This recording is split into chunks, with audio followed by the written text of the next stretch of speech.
Ini mati ora iki kok.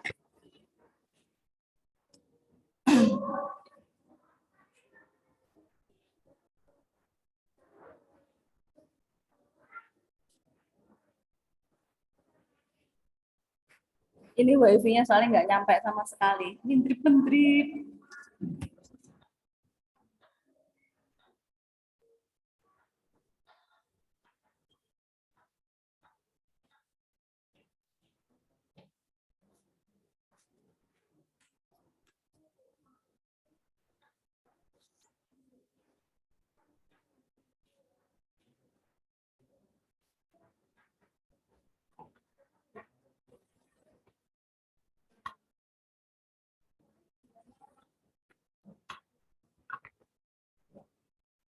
Nanti itu yang apa, luring minta tolong ditandatangani, tanda tangannya yang dikenakan NIM-nya saja. Nanti saya gantinya itu kemarin saya buat di Excel belum selesai.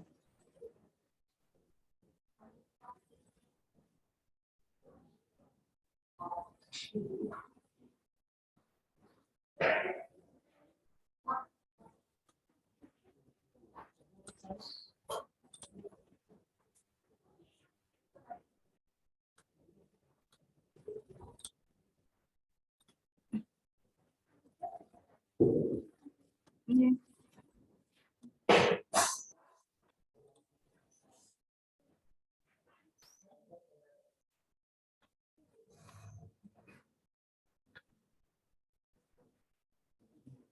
Belum kena ya?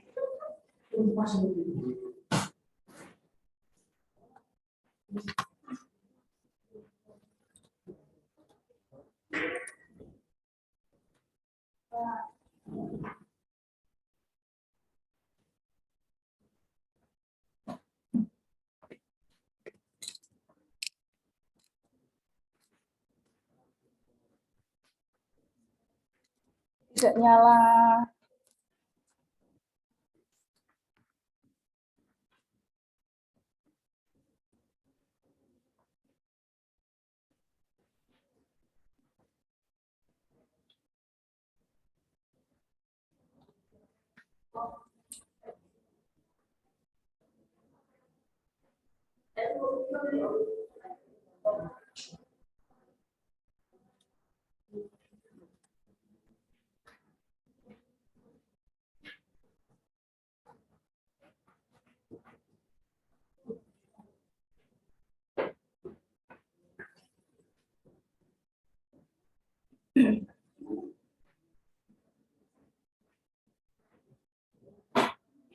Untuk materi saya share di grup WA, belum sempat saya masukkan apa namanya di Elma, ya, termasuk link Zoom-nya tadi juga belum sempat. Beberapa hari ini. Kok enggak ya? Kemarin bisa ya? Oh gitu. Oh. Sebenarnya ada masalah apa ya? Kalau di LMC kemarin bisa, ini kok nggak bisa?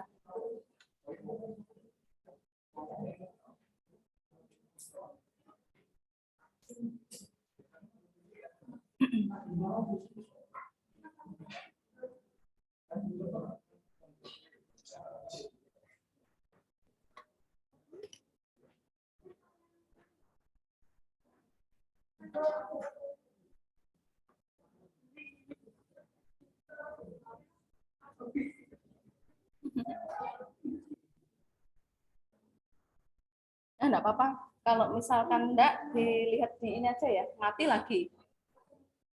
Masa kita pindah ke LMC? Hah? Pindah. Oh, nah. Enak asli deh.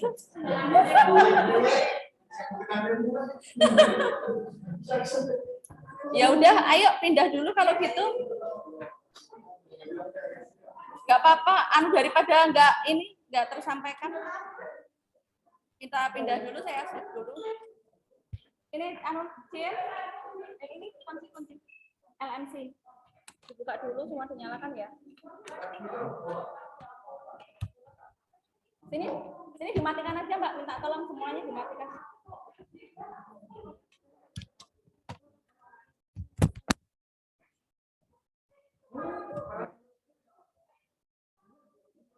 Dimatikan aja semuanya.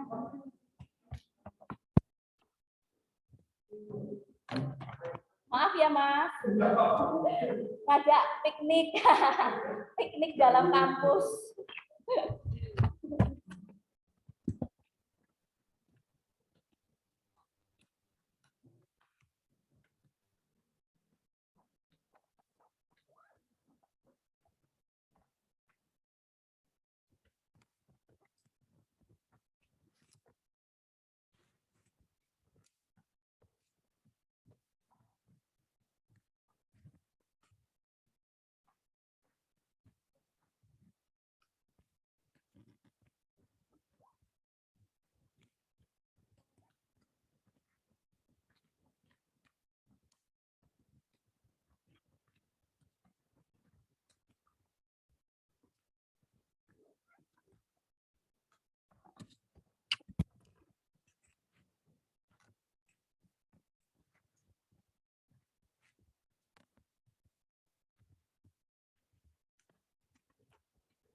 Boleh, pokoknya nggak di atas meja. Nggak apa-apa.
Kalau di sini adem ya.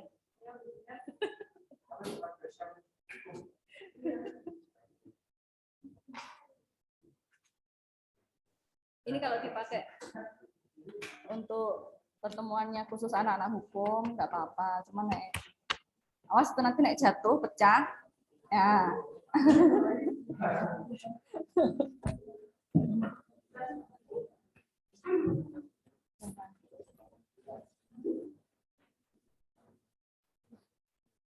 Ganggu nggak Mas? Ganggu.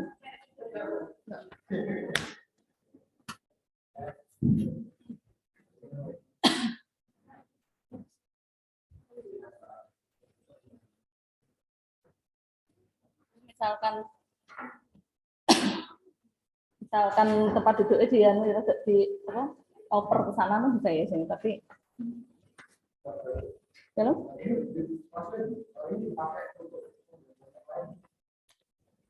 Cuman apa namanya? Ya kalau mata kuliah aja, Mas. Pokoknya yang jelas miliknya Fakultas Hukum.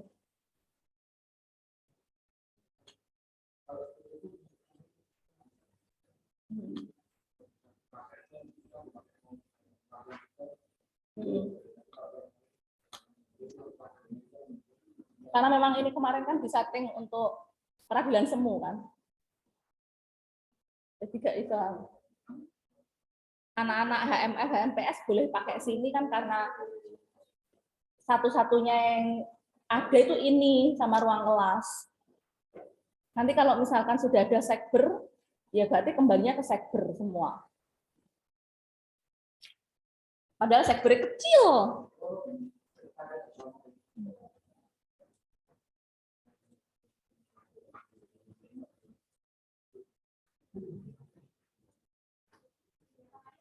Nah ini loh sudah kok yoga bisa tuh Mbak.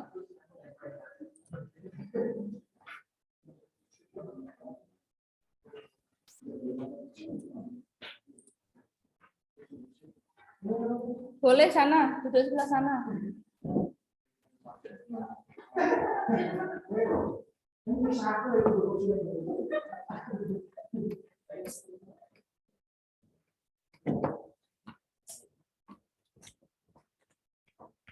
Nah, baru kemarin dipakai kok ya nggak nyala lagi tuh.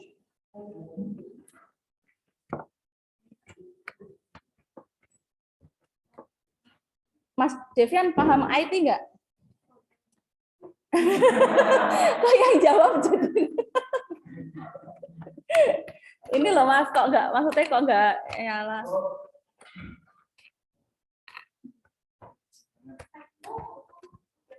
Nah yo, kok nggak nyala? Baru kemarin saya pakai loh Mas, padahal. Yes.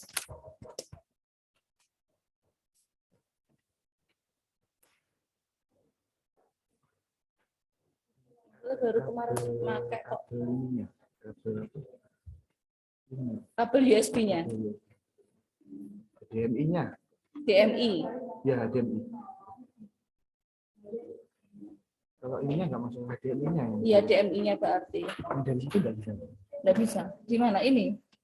F5. Ini kan. Nggak jalan. Ininya yang DMI-nya yang nggak ada jalan. Tapi ini kalau di luring kelihatan. Ini mana kalau di jaring? Kalau yang di luring nggak kelihatan, jaring kelihatan. Iya, gitu aja ya. Baik, untuk teman-teman yang daring, suaranya Bu Sulis sudah terdengar dari tadi ya? Rame.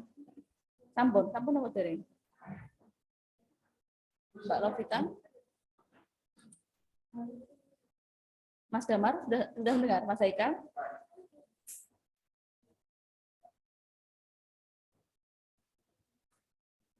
Halo? Sudah dengar belum? Alah, keluar Mas.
yang daring juga punya hak yang sama ya, memberikan pendapatnya terkait dengan apa yang dimaksud dengan hukum secara umum, definisi dari hukum secara umum. Monggo, Mas Damar, Mas Samudra, Mbak Lovita, Mas Haikal, mau memberikan pendapatnya?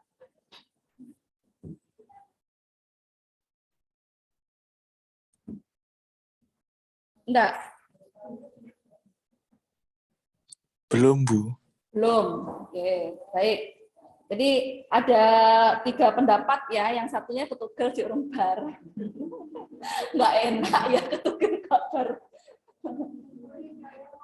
Ya, oke. Nama siapa Mbak? Devi. Devinya ada 2. Ya, Devi Fitratul Aziza. Monggo.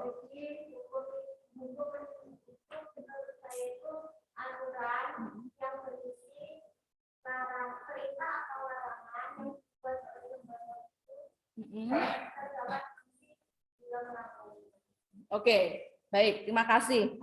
Nah, berarti untuk kesimpulan dari definisi hukum itu sudah dijelaskan oleh Mbak Devi, ya. Jadi kalau ditanya hukum secara umum itu silakan panjenengan misalkan berpendapat apapun arep dipanjang-panjangan enggak ada masalah, tetapi pada dasarnya substansi di dalam hukum itu harus ada. Substansinya yang bisa dipegang adalah 1, dibuat oleh lembaga yang berwenang. Itu adalah sebuah aturan yang dibuat oleh lembaga yang berwenang.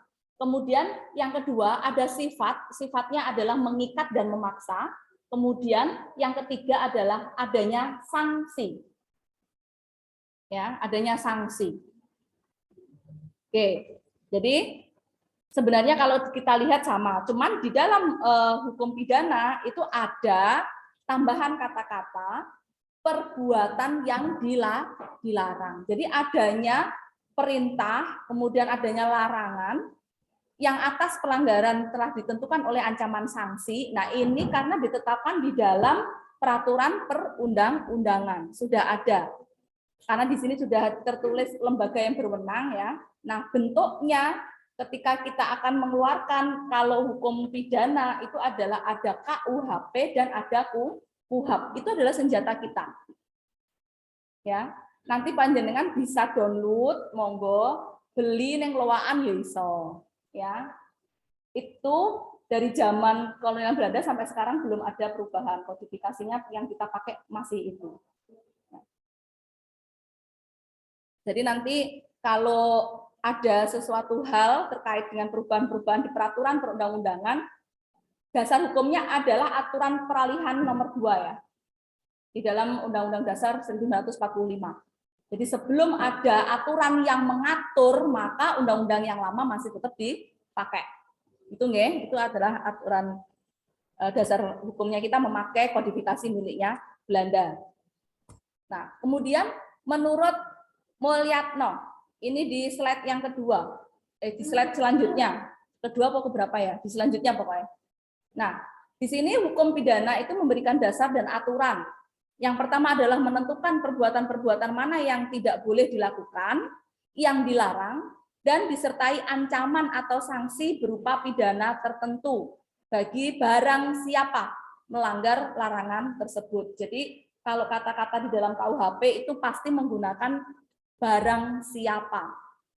Barang siapa ini adalah subjeknya dari hukum pidana, ya.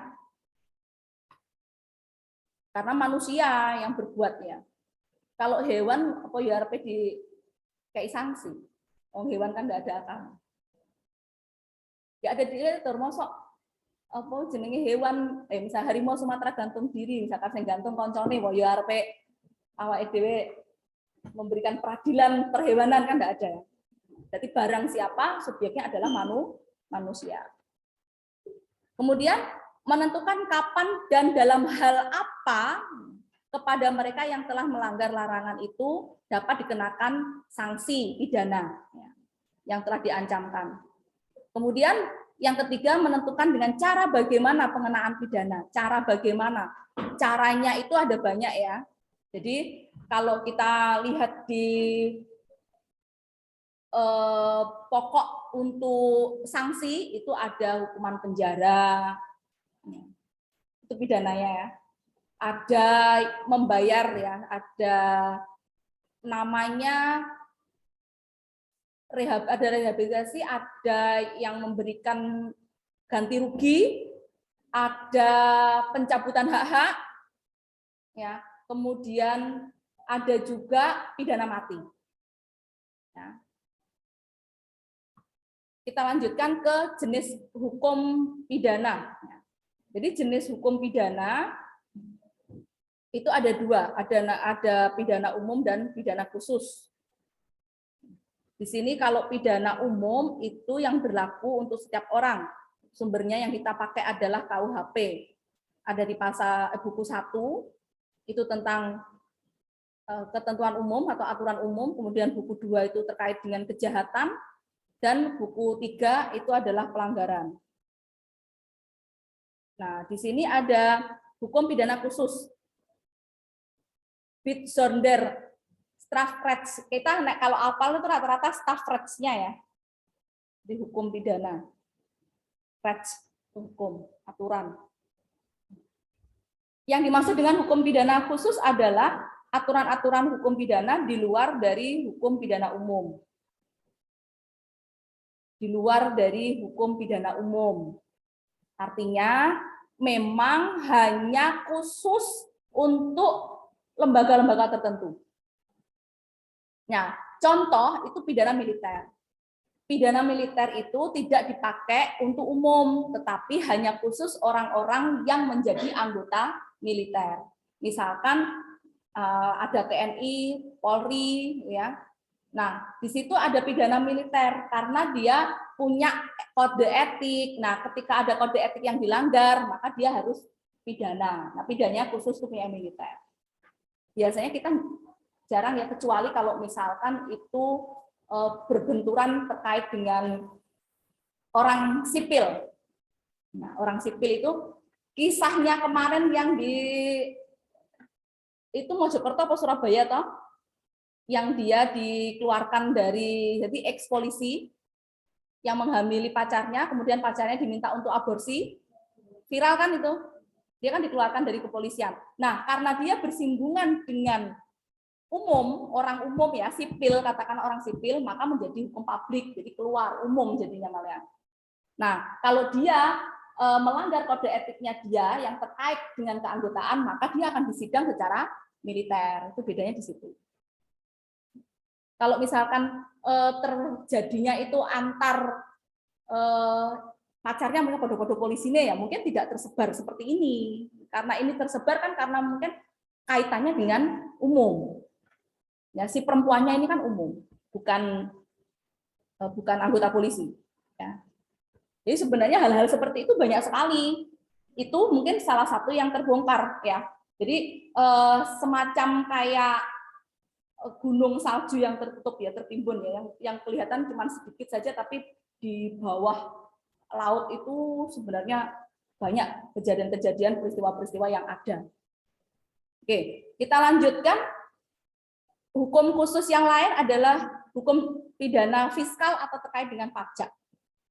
Nah, kalau ini biasanya khusus pajak ya. Kemudian hukum pidana ekonomi, hukum pidana politik, ya, dan lain sebagainya itu sebenarnya banyak sekali ya contoh-contohnya.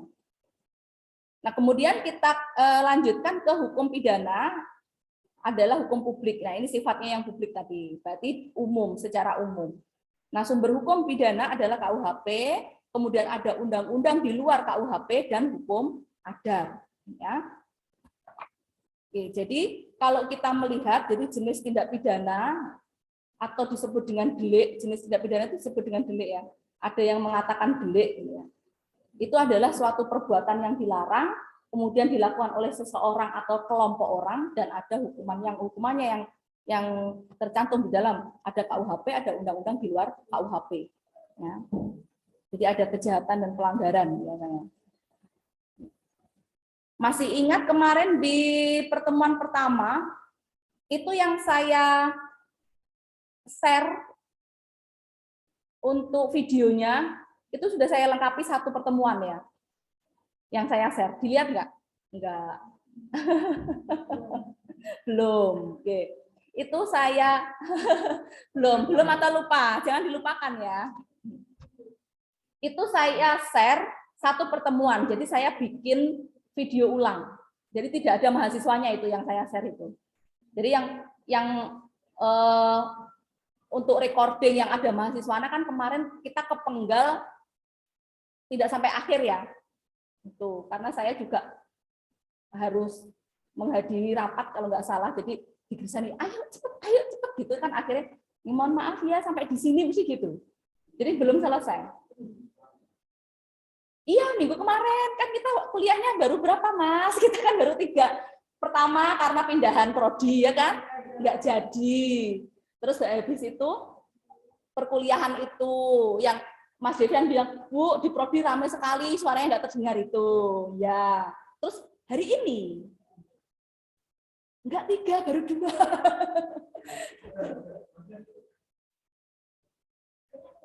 Tiga, yang satunya kita tidak realisasi, ya.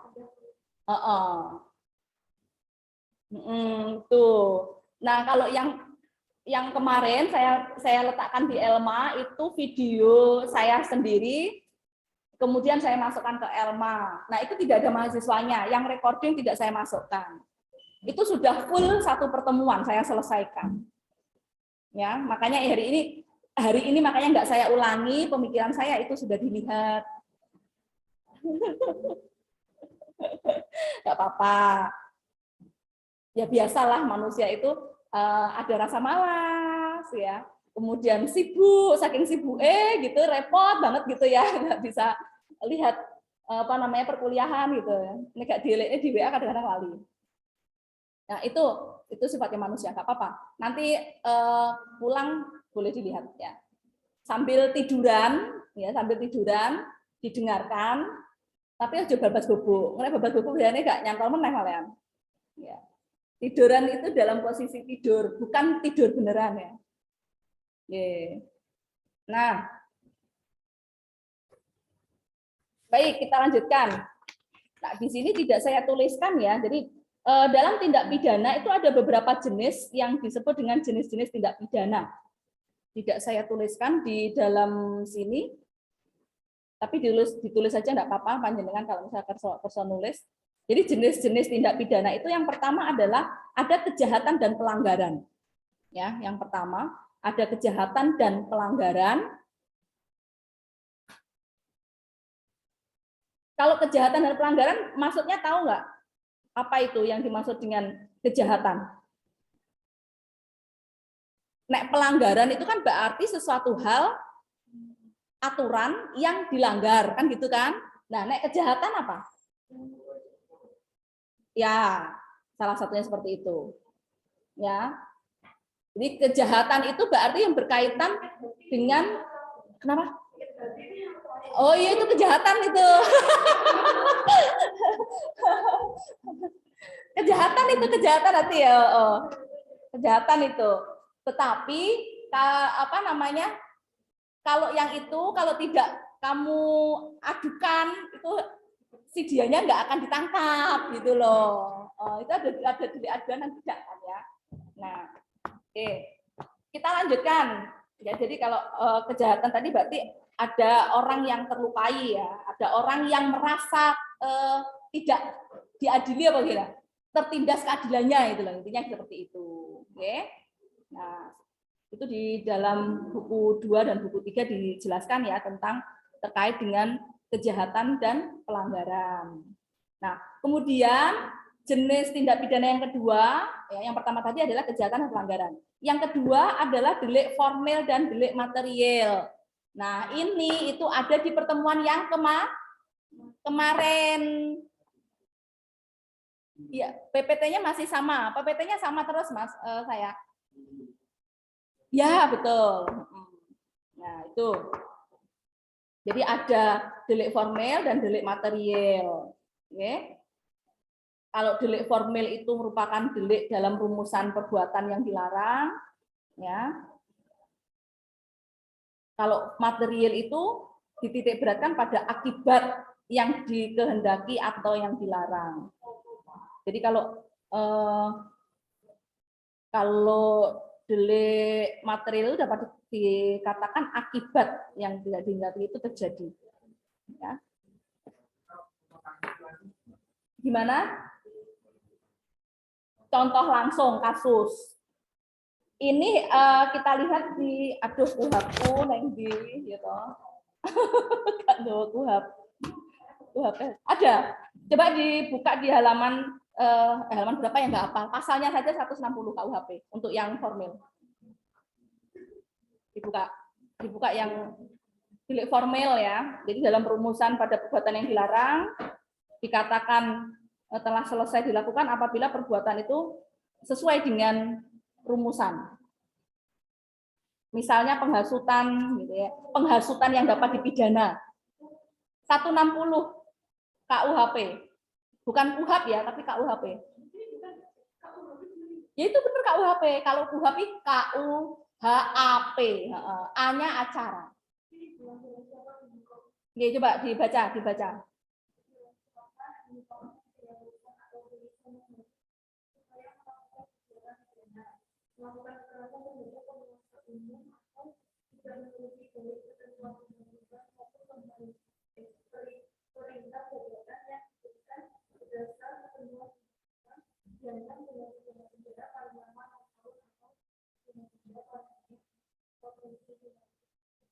Oke, nah ya, itu adalah contoh untuk delik formal.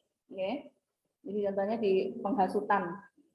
Di sini juga saya jelaskan di halaman berapa ya untuk formal material. Oh, subjektif. Oh, karena itu masih lama. Kalau sekarang ya tentunya disesuaikan dengan keuangan sekarang.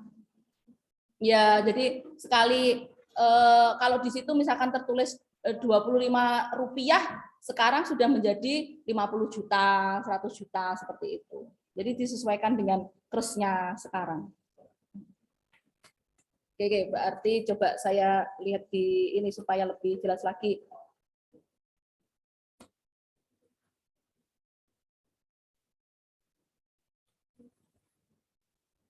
Bisa dibuka juga yang pertama supaya bisa.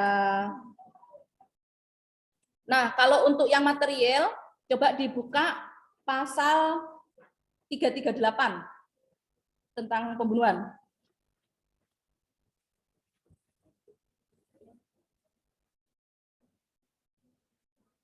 Ya, 338, Mbak. Enggak dibaca.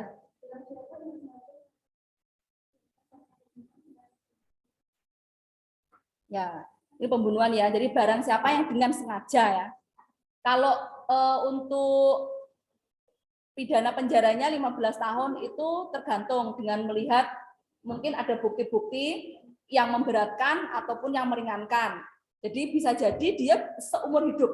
Bisa jadi seperti itu. Apalagi pembunuhan berencana. Pembunuhan berencana itu lebih besar ya. Lebih besar hukumannya daripada yang pembunuhan secara langsung. Jadi karena sudah direncanakan itu ya.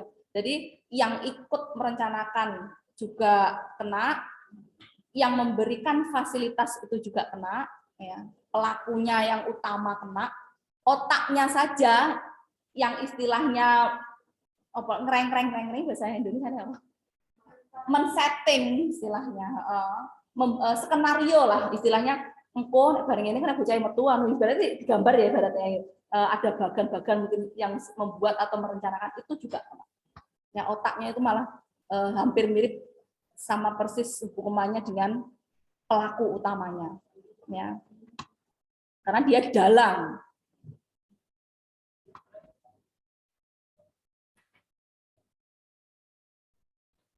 Nah, di sini kalau untuk hukum pidana material dan hukum pidana formal yang di slide yang kemarin, menurut ahli Van Bemmelen ya, hukum pidana material itu terdiri atas tindak pidana yang disebut berturut-turut, ada peraturan umum yang diterapkan terhadap peraturan itu, dan pidana yang diancamkan terhadap perbuatan, itu material. Jadi ada ancaman yang diletakkan ya, di dalam KUHP, kemudian diancamkan terhadap perbuatan tertentu.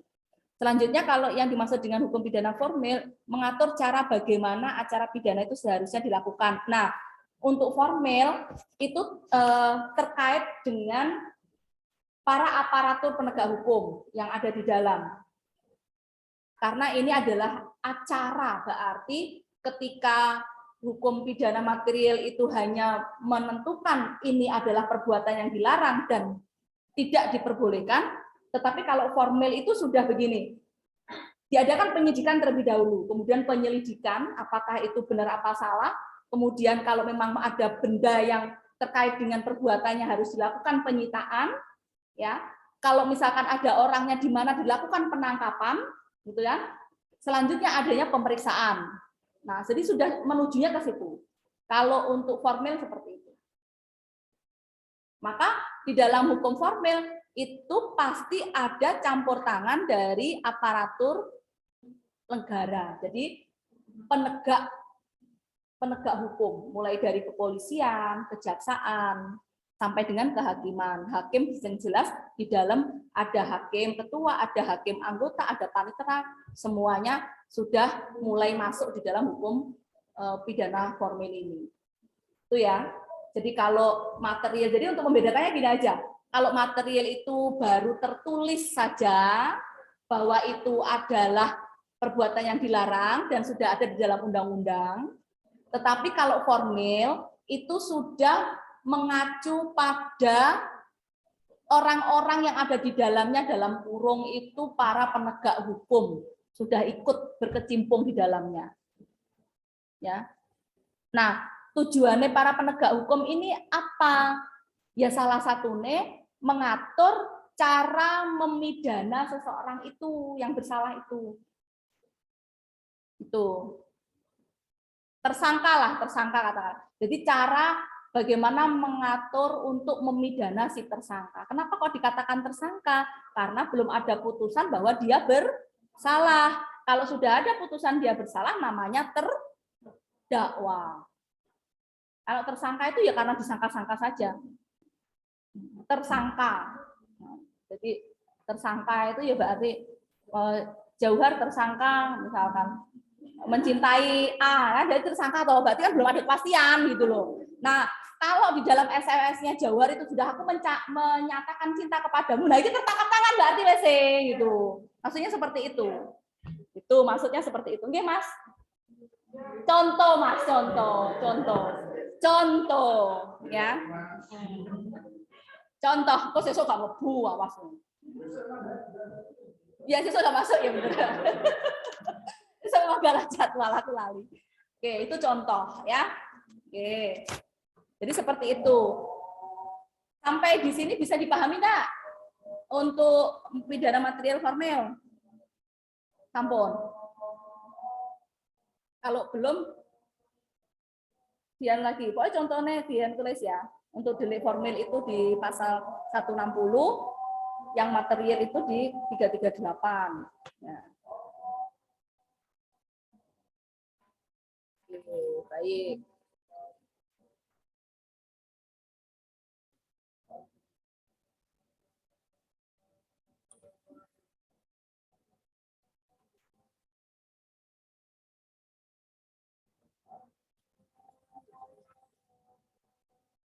Ini baru jenis-jenis ya tadi.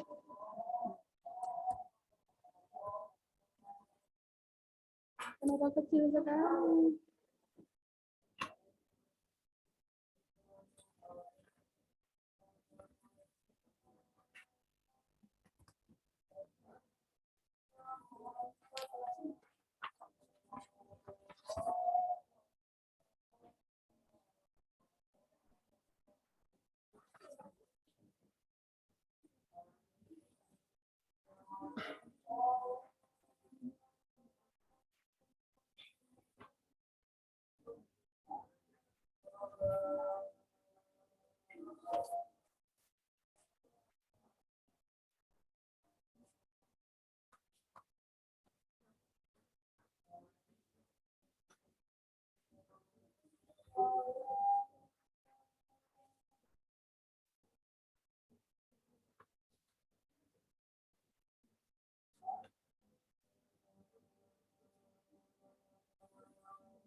Baik, kita lanjutkan.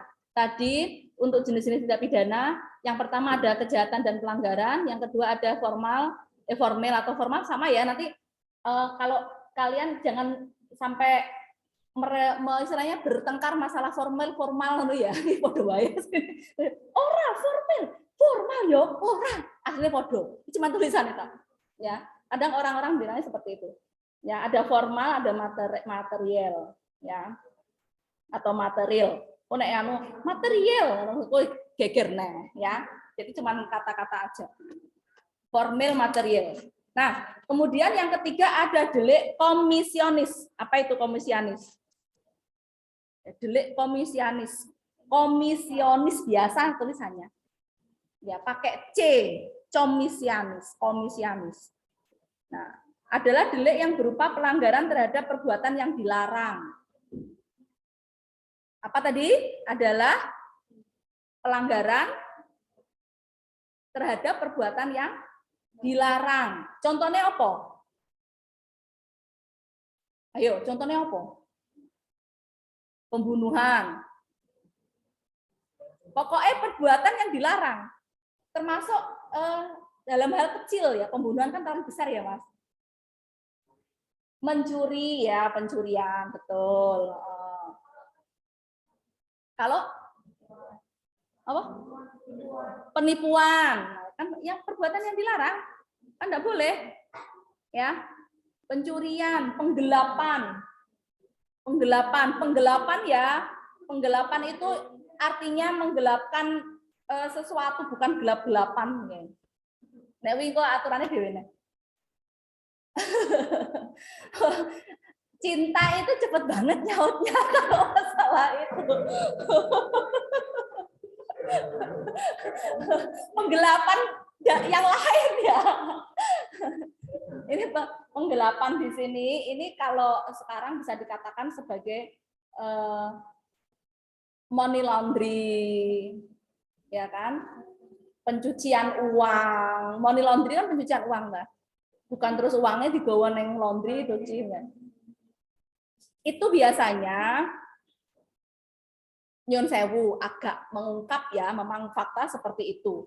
Biasanya begini, ada semacam kayak penggelembungan rekening gitu ya di para pejabat, kemudian dia melimpahkan mungkin memberikan, sebenarnya pada dasarnya itu adalah rekeningnya dia, tapi di atas namakan siapa orang yang tidak dikenal sama sekali.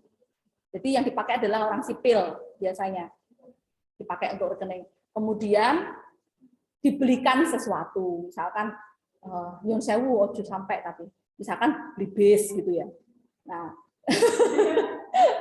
ojo sampai duit utangan Mas Desiano jembian guyu. Kayak duit utangan nek kayak. Itu asli kerja keras ya. Maksudnya terus membayar ini. Nah, ketika ada orang yang datang ke situ, ternyata lewat rekening bisa diketahui. Jadi si pejabat A kemudian memberikan kepada siapa, dan ternyata uang ini dipakai untuk beli bis ini. Jadi hanya untuk biar gak ketok nek kuwi pemiliknya dia gitu. Jadi biasanya memang seperti itu, dilimpahkan. Diwujud ke liyo ben ora ketok, kemudian seolah-olah itu diatasnamakan kepada orang lain biar nggak kelihatan. Tuh. Jadi kadang dalam untuk kasus yang kayak yang bisa minta informasi itu kenapa nggak cukup? Padahal dia tidak memberikan orang lain. Kanjeng Bagus.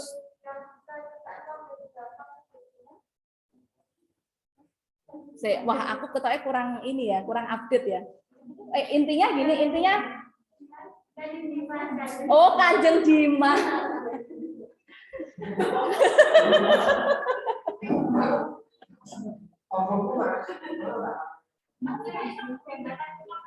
Kanjeng Dimas itu masuk ke penipuan. Karena dia kan meminta kliennya langsung searching. Dilihat. Itu kan dia kasusnya begini. Kanjeng Dimas itu bukan Pak Dimas loh ya, Kanjeng Dimas ya. Ada Kanjeng. Wah, kok dipada nih kok Pak Dimas dibahas. Pak jenengan dibahas hukum pidana. Ya, jadi kalau kasusnya ini Kanjeng Dimas itu kan punya kliennya iki opo yo nek ngarani. Yo asline klien itu adalah korban ya, asline. Itu adalah korban. Nah, dia itu dimintai untuk kayak semacam mahar. Ya bahasanya ini mahar ya. Kayak artabi ya mahar. Iya, kasusnya mahar, misalkan katakanlah kasih saya mahar 100.000, nanti pada waktu tertentu dia akan berubah menjadi 100 juta kan gitu kan. Itu kan penipuan masuknya. Maka dia diambil, diciduk. Diambil enak ya diambil, terus diciduk. Diciduk gitu ya. Nah, malah yang kasus terbaru Crazy Rich. Apa?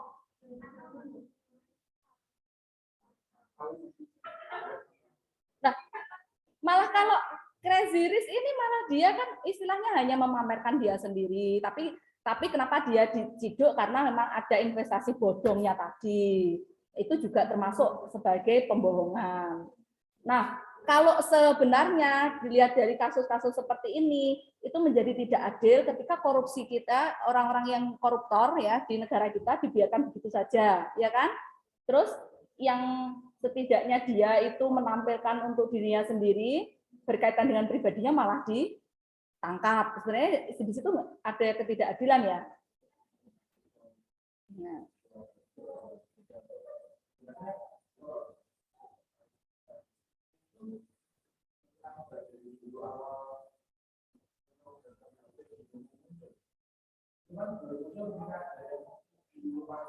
Betul. Jadi kalau memang tidak ada korban, maka dia tidak akan muncul, istilahnya sebagai pelaku. Pokoknya selama tidak ada korban, itu pasti tidak akan muncul. Di tahun berapa ya? Mungkin Nek bisa searching. Itu pelaku asusila namanya Robert Gedek. Ya. Itu ternyata hampir dari lebih dari berapa? 99 wanita ya yang digauli. Nah, itu kalau tidak muncul, nggak akan pernah muncul berita itu. Tuh, seperti itu. Kalau tidak ada pelapor, makanya di Indonesia itu secara pembaharuan hukum pidana diajarkan kepada korban untuk berani melaporkan. Kan kadang-kadang hal-hal seperti itu apalagi masalah-masalah pelecehan seksual ya yang terkait dengan perempuan dan anak, terutama yang anak. Kenapa kok Bu Sulis mesti yang perempuan anak? Ya kebetulan mulai dari S1 sampai S3 saya ngambil masalah anak, jadi rodok paham ya, bukan ngelontok tapi rodok paham lah. Anak-anak itu dia merasa takut, mungkin salah satunya itu tidak berani, sama dengan perempuan. Perempuan juga sama seperti itu, nek dilecehne terus aku viral misalkan ya, dia akan merasa dirinya saya sudah kotor, nanti dilihat banyak orang. Nah, jadi izin malian. Itu salah satu kenapa masalah pelecehan itu banyak tertutupi. Tuh. Ya, jadi seperti itu. Jangankan yang anak yang lemah lembut gitu ya. Wong model sing istilahnya keras kaku saja pernah kok dilecehkan. Jadi saya punya pengalaman-pengalaman pribadi seperti itu. Tapi Bu Sulis modelnya kerasnya mau jadi tiru ya. Saya tuh kalau misalkan dilecehkan, waplok langsung, wak gitu di hadapan semua orang. Nah itu jadi tiru. Sekarang ngaplok kuwi terus nenek bekasnya iso dilapor nih. Itu. Terus dan kita memang harus tegas, kudu kendel. Pertama, panjenengan semuanya bisa bersifat kendel itu dilihat situasinya. Nek masalah terkait dengan seperti itu. Apalagi nek perempuan itu kan posisinya lemah ya. Makanya sekarang pentingnya bela diri itu di situ. Ikut bela diri dan sebagainya. Kalau saya tuh dari awal sudah memang nggak ikut bela diri, nggak paham seperti itu. Jadi saya kalau misalkan berani melihat situasi, saya pernah dilecehkan ketika pulang dari UNS naik bis posisinya di samping itu modelnya nggak enak banget kan, saya posisinya kalau tidur tas ransel gini ya, terus tidur pokoknya tidur gitu. Itu nggak enak banget wes kok anyep nggak enak banget naik ke atas ini, langsung saya tak sedok gitu kan, pikir saya kan dia akan berhenti. Saya nyaman saja tidur lagi, tapi tidur saya sudah tidak seperti yang pertama karena wes nggak enak rasanya. Kalau yang pertama kan benar-benar pulas. Nah, kalau yang kedua ini moto merem tapi kayaknya berayang. Nek sekali lagi dia tidak berhenti, saya akan teriakkan posisinya bis. Pikiran saya itu karena rame. Tapi seperti ini juga jarang ya terjadi ada respon dari orang lain. Kadang-kadang dianggap jangan-jangan kok bojone ngono barang ya. Jadi malah karo kanan kiri nggak direspon. Gitu. Nah, itu posisi itu. Yang kedua itu bertindak lagi, tas saya yang isinya laptop itu saya pukulkan kepalanya. Berwok. Dia berdiri turun. Tidak tahu entah itu memang dia turunnya di situ atau memang dia menghindari saya. Saya nggak ngerti. Yang penting orang karmu wis aku selalu terus pokoknya mau ngalih wis beres. Genten geser aku turun. Jadi memang satu itu. Nah, seperti itu dilihat dulu. Maksudnya dilihat kondisinya kita. Nek sepi aja ngono kuwi bahaya kok maneh wonge ternyata nek bolone waduh kroyok entek diperkosa. Iya kan? Itu. Jadi di situ. Nek panjenengan kendel posisinya di rame, posisi rame, banyak orang. Nanti akan banyak orang yang membantu. Tapi nek posisinya sendirian jangan. Pripun? Ada pertanyaan?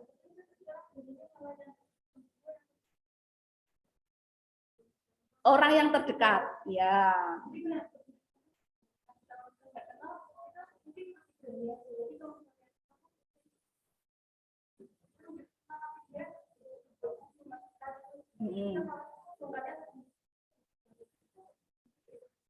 Ya tetap aja, Mbak. Apa namanya? Kalau menurut saya tetap aja diperingati, tetap diberikan peringatan. Ya, awalnya kan dia juga bukan siapa-siapa kita. Tidak kenal juga kan awalnya, jadi di awal seperti itu. Jadi anggap aja dia di awal nggak kenal karena terus kenal kok malah jadi memberi istilahnya apa ya, kok jadi ngelamak gitu kan. Nah seperti itu.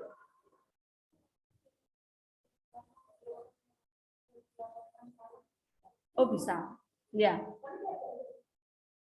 Nah itu. Jadi kalau hukum itu pasti akan dimintai bukti ya. Kita tuh kalahnya di situ. Tapi kalau misalkan tidak ada bukti, kita malah justru dituduh balik nanti. Itu sering terjadi. Yang barusan kemarin pelecehan seksual yang di Universitas Riau, ya Negeri Riau ya. Mahasiswanya dituduh balik kan oleh dosennya karena tidak ada bukti. Ya. Jadi kadang-kadang ya piye ya kalau saya menyatakan kemunduran harusnya gimana Mas?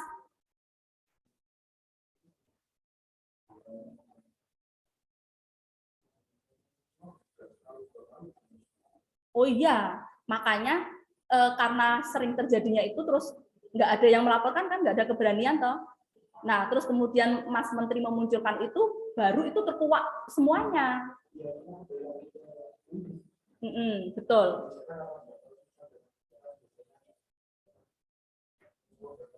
Ya.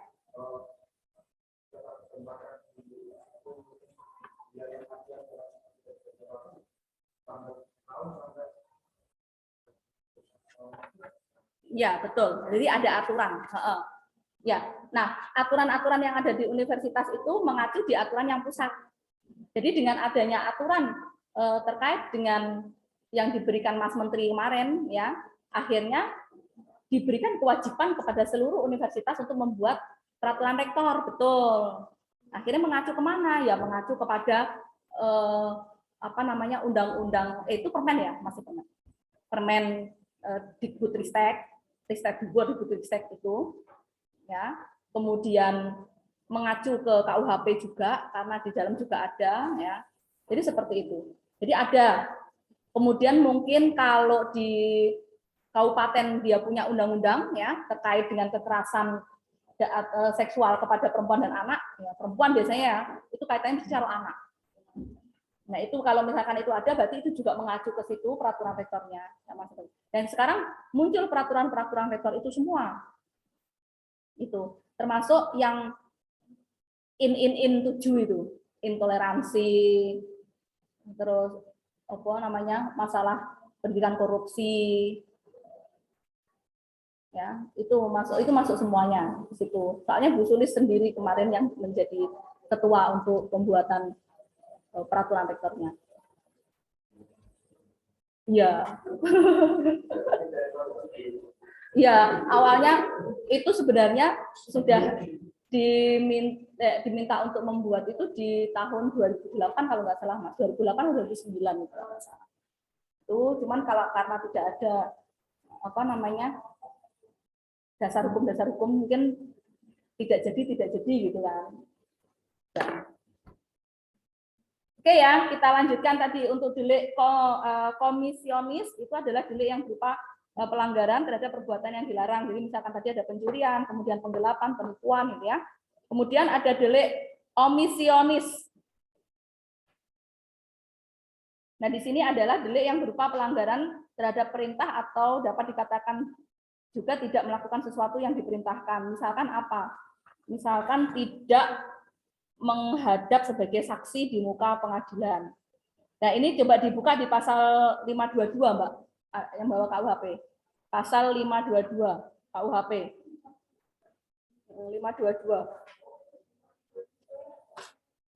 522.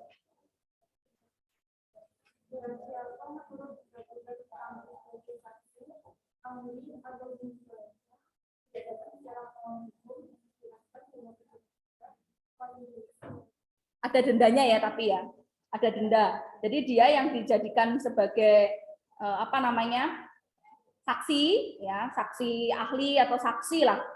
Biasanya kalau ada terkait pencurian atau pembunuhan, kemudian pas posisi kalian ada di sampingnya, itu biasanya dimintai sebagai saksi. Nah, apabila ketika dipanggil oleh pengadilan tidak hadir, maka tadi tidak ada hukuman penjara, tidak ada, tetapi denda. Itu yang disampaikan di 522.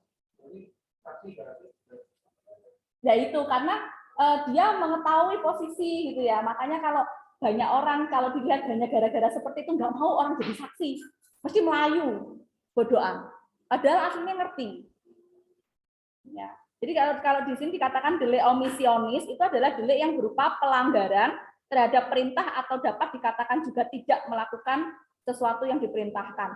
Jadi intinya dari pengadilan itu kan diberikan perintah untuk menjadi saksi, ya kan? Itu kan ada suratnya, ada surat pemanggilannya kan? Berarti posisinya dia tidak mau menjalankan perintah yang diperintahkan oleh pengadilan. Yaitu diatur di dalam pasal 522 terkait dengan saksi.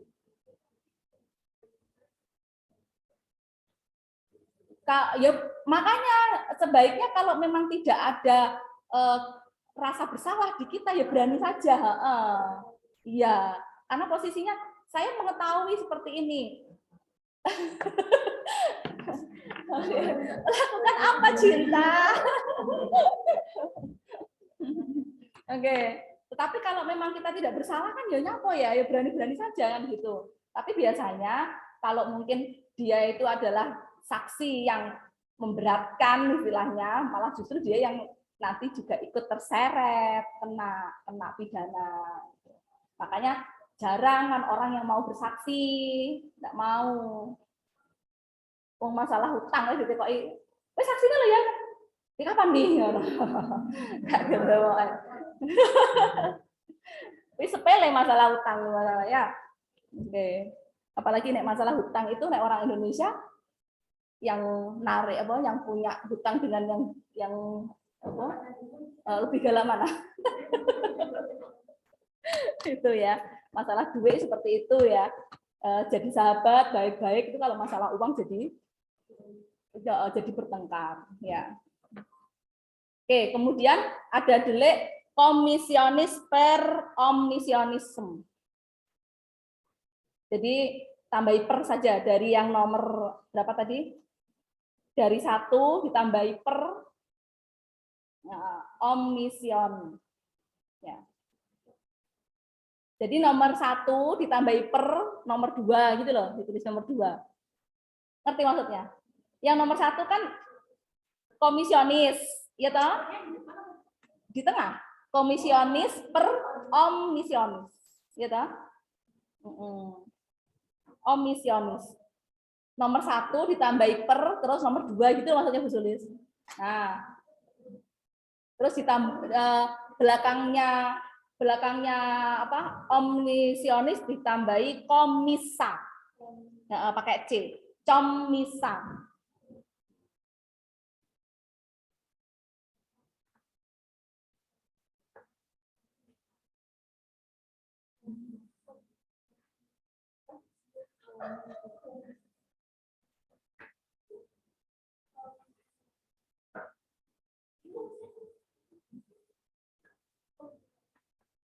Nah, ini itu yang dimaksud dengan delik komisionis per omisionisme komisa ya, adalah delik yang berupa pelanggaran larangan, dia melanggar sebuah larangan, akan tetapi dapat dilakukan dengan cara tidak berbuat.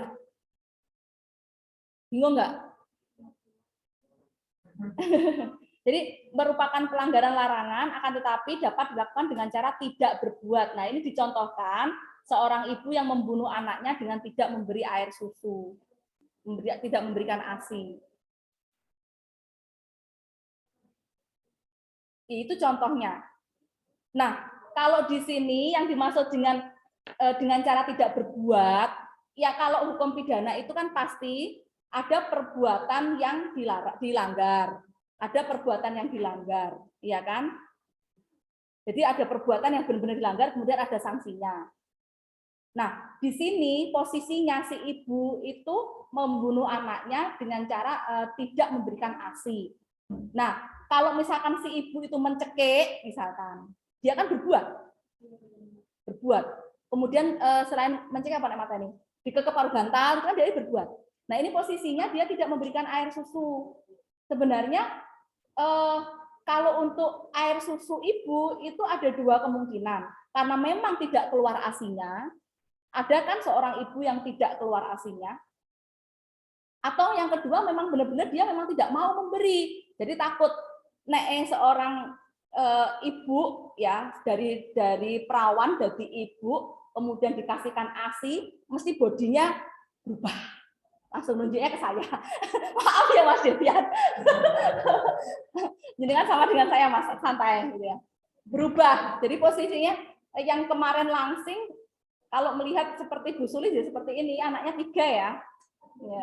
Anaknya 3. Jadi kalau melihat dia seperti ini. Jadi kalau seorang yang kemarin itu masih perawan kemudian menjadi ibu dan memberikan ASI, itu pasti banyak perubahan di bodinya si ibu gitu loh. Nah, karena mungkin salah satunya alasannya itu, saya nggak mau nanti bodi saya jadi nggak slim lagi misalkan. Nah, berarti dia ada kesengajaan. Tapi kalau memang dia tidak bisa mengeluarkan ASI-nya, berarti tidak ada kesengajaan. Itu makanya dikatakan dengan cara tidak berbuat. Maksudnya tidak berbuat itu dengan dia tidak berbuat untuk membunuh anaknya dengan sengaja. Kan kalau mencekik itu kan berarti ada kesengajaan, loh. Mencekik, anakku akeh tak ombeni racun turu kabeh itu ada itu yang di Malang itu tempat anaknya termasuk dia kemudian meninggal di samping anaknya tuh anaknya papa terus di video jadi posisi sampai Masya Allah kalau setega itu ya. Oh itu manusia. Ada lagi yang ini di Instagram kucing kucing itu dipelintir gitu, di video sampai sakaratul maut. Kalau tadi kan benar-benar manusia ya. Ini nggak berperi kekucingan ini. Makanya akhirnya muncul Undang-Undang Perlindungan Hewan. Itu yuk, awalnya nggak muncul itu. Biasanya kan memang ada kasus, ya, ada kasus, kemudian ada peraturan. Nah, awal-awal muncul Undang-Undang Perlindungan Hewan itu karena terlebih yang dilakukan di ini, banyak hal yang terjadi di Kebun Binatang Surabaya. Ya, di Kebun Binatang Surabaya itu sampai orang luar menjuluki kebun kematian, kebun binatang kematian. Ya. Itu banyak sekali kan yang terjadi. Jadi ada tadi yang saya sampaikan, harimau Sumatera gantung diri. Beneran, tapi ya bukan harimaunya yang dia terus roh pacare apa piye selingkuh dia gantung diri. Enggak, itu pasti ada orang yang melakukan, enggak mungkin lah dia. Iya toh, masa akale kewan arep gantung diri. Ya, depresi. Masa ada? Kan enggak, pasti kan ada orang yang melakukan gitu ya. Karena mungkin karena waktu itu memang ada perebutan antara kota sama kabupaten kalau nggak salah ya. Jadi ada perebutan itu untuk mengelola itu loh maksudnya. Dia itu mau dikelola. Jadi Kebun Binatang Surabaya itu mau dikelola rebutan antara kota sama kabupaten. Akhirnya muncullah itu chaos-chaos seperti itu. Masalah-masalah itu. Banyak kok. Harimau Sumatera gantung diri, kemudian krokodil buaya putih yang kesetrum itu. Banyak banget. Kan lucu banget ya kalau dipikir secara akal, buaya putih lihat istrinya selingkuh terus dia nyetrum, itu kan nggak mungkin. Pasti kan ada tindakan manusia yang ada di dalamnya. Gitu. Jadi akhirnya muncul Instagram ini yang kucing tuh, sakaratul mautnya kucing diperlihatkan itu. Terus ada beberapa yang menembaki kucing berapa itu, hampir enek kucing ditembak itu kan pernah viral juga itu. Terus akhirnya muncul Undang-Undang Perlindungan Hewan. Akhirnya dengan perbuatan yang dilakukan oleh manusia, dia kena. Di dalamnya ada masalah jual beli hewan langka, nah itu kena sanksi semuanya di situ. Itu ada semua. Nah, kita lanjutkan ya. Kita lanjutkan, kemudian yang keempat ada delik dolus dan delik culpa. Itu masih di jenis-jenis tindak pidana. Ada delik dolus dan delik culpa ya. Dolus itu sengaja, culpa itu tidak sengaja atau lalai. Nanti ke depan kita bahas itu, termasuk delik dolus sengaja dan culpa atau lalai itu ya. Kemudian selanjutnya delik tunggal dan berganda.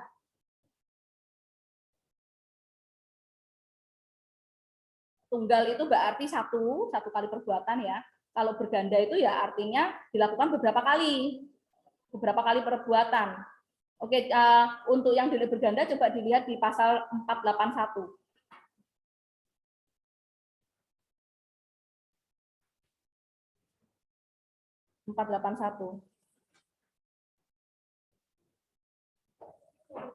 Ya, dibaca.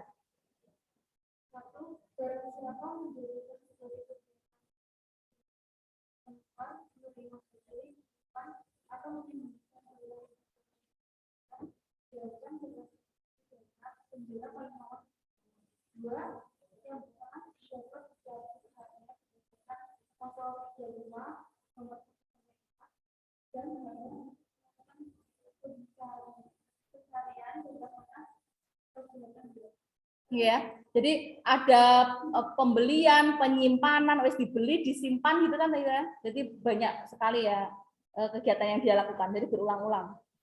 Kemudian selanjutnya ada delik yang berlangsung terus dan delik yang tidak berlangsung terus. Itu masuk ke nomor 6.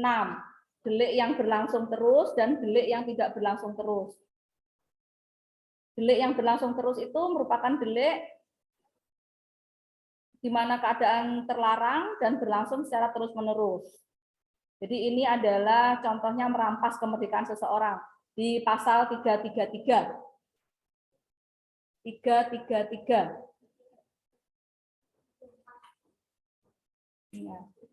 Ya, coba dibaca.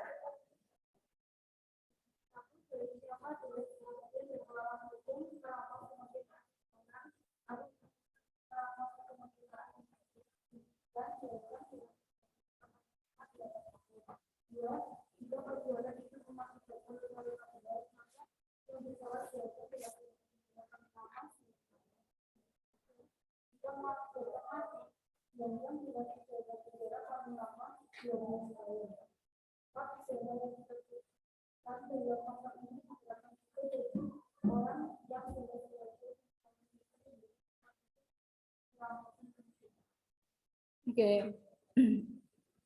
Ya. Jadi berlangsung terus menerus merampas kemerdekaan seseorang. Kemudian delik yang tidak berlangsung terus. Jadi merupakan cara perbuatan yang selesai seketika itu, termasuk juga perbuatan yang mewujudkan delik akibat. Akibat berarti ada akibat dari perbuatan itu maksudnya. Contohnya adalah pencurian. Pencurian itu ada akibatnya. Akibatnya apa? Orang kehilangan, ya kan? Jadi karena dia mencuri berarti kehilangan barang atau benda atau apa ya, kehilangan. Nah, itu bisa dilihat di pasal 362 KUHP.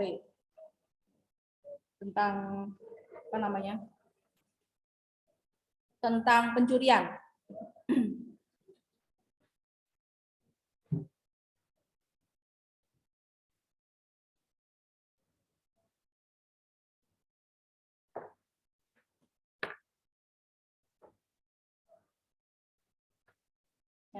Nggak usah dibaca ya. Kita lanjutkan saja ke yang terakhir, delik aduan dan bukan delik aduan. Itu. Jadi jenis-jenisnya tindak pidana. Yang pertama adalah kejahatan dan pelanggaran, kemudian ada delik formil dan material, kemudian yang ketiga adalah delik komisionis, kemudian delik omisionis dan delik komisionis per omisionisme komisa. Kemudian yang keempat ada delik dolus dan delik culpa. Kemudian yang kelima tunggal dan berganda. Kemudian yang keenam berlangsung terus dan tidak berlangsung terus. Yang terakhir yang ketujuh adalah delik aduan dan bukan delik aduan. Ya. Kalau delik aduan itu adalah pengaduan untuk penuntutan. Misalkan contoh pasal 284 masalah